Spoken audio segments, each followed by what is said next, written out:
I am waterproofing a board and I wanted to do a PSA about charge port plugs because, again, I think that we're putting a little bit too much investment into how important the charge port plugs are when the actual port that they try to cover isn't covering anything when you put them in.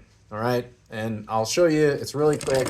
Just need to show you the inside of a GT battery box or so that you understand. Okay.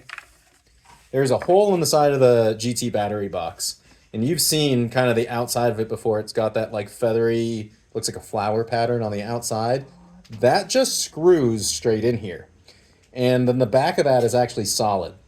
So a rubber port on top of that isn't actually stopping water from seeping in through the sides, okay? And I know they have a rubber grommet in there, but we know that seals fail, right? So while everyone's super consumed with, hey, where's my charge port plug? I need a charge port plug.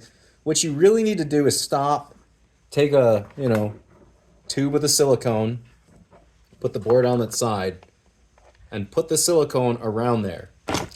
Because otherwise your charge port plug isn't really doing anything. It's protecting the pins inside of the thing a little bit from damage possibly. But again, in my, 7 years now going on fixing OneWheels, I have rarely seen bent pins in a charge port. What I have seen tons of is water inside of battery boxes and inside of control boxes because my last board was waterproof. I don't understand why this one is. You can't use what you know from another board as knowledge on another board because each one is a little bit different.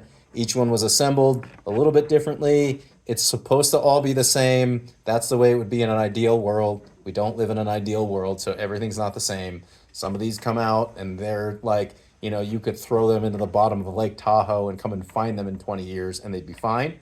And then there's other ones where if you look at it the wrong way and splash through that puddle, you've got a ton of water in your battery box, and that's not good.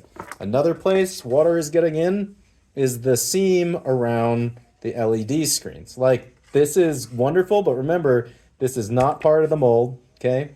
This is just glued on there, and glue can fail also. There's nothing else in there but glue, and you can actually push that little screen out when you want to. It's pretty easy. All right, so there, and again here, around the gland, because on these ones, unlike the other ones, the whole gland itself is actually a whole separate piece and it screws in there, right? So again, rubber seal, ideal world, that whole thing. So where am I seeing water come through on your GTs? Through your power port, because you care more about the silicone button that protects the inside of the port, but not water from getting in your battery box. I also see it around the gland. So if you've listened to a bunch of videos that tell you only put silicone around the motor port and the foot pad port, throw that video away. Don't listen to that video. Video's not accurate. That is the only thing that is leaking at the time. But as we know, like if you have a roof that leaks, right? For example, a lot of times it's better to just get the whole roof replaced because if you fix the leaky spot, another spot's going to show up. Same way with the OneWheel. You patch that part around the ports and the foot pad ports and you think you're great. So you start with false confidence, riding through puddles, riding through rain, and doing all this other stuff. And you have forgotten that the seal around the whole box fails, that this is a separate part, and this fails, and the charge port fails, and that fails. And that's just on this side of things. The controller is a whole different story. So please, I urge you, don't let water ruin your day. It's like an $8 tube of silicone. It takes one of these, your whole board can get done. That's it. Waterproof your stuff.